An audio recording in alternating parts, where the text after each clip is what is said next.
The boy sat on a cold dirt floor, his eyes straining under the flicker of a single dying oil lamp. Outside, the winter wind howled through the cracks of the wooden shack, but he didn't feel the chill. He held a tattered book, his fingers tracing the ink as he memorized every word, every line, every dream.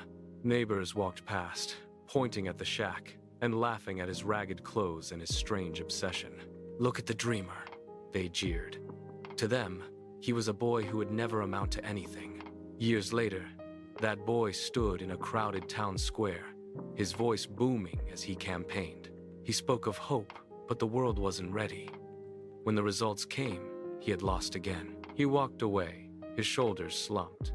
But he did not stop. He took his last few coins and invested in a small store, hoping for stability.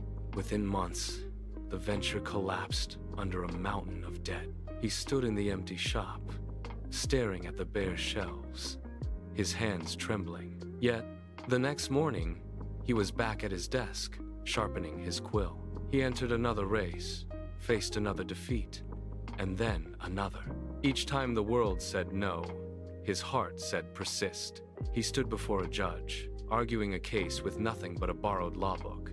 He kept his eyes fixed firmly on the horizon, waiting for the wind to change. Finally, he climbed the steps of the Capitol, not as a failure, but as a leader. In the quiet of his office, he picked up a pen and signed the Emancipation Proclamation. His hand was steady as he struck a definitive blow against slavery. The man who once studied by a dim lamp now stood before a fractured nation.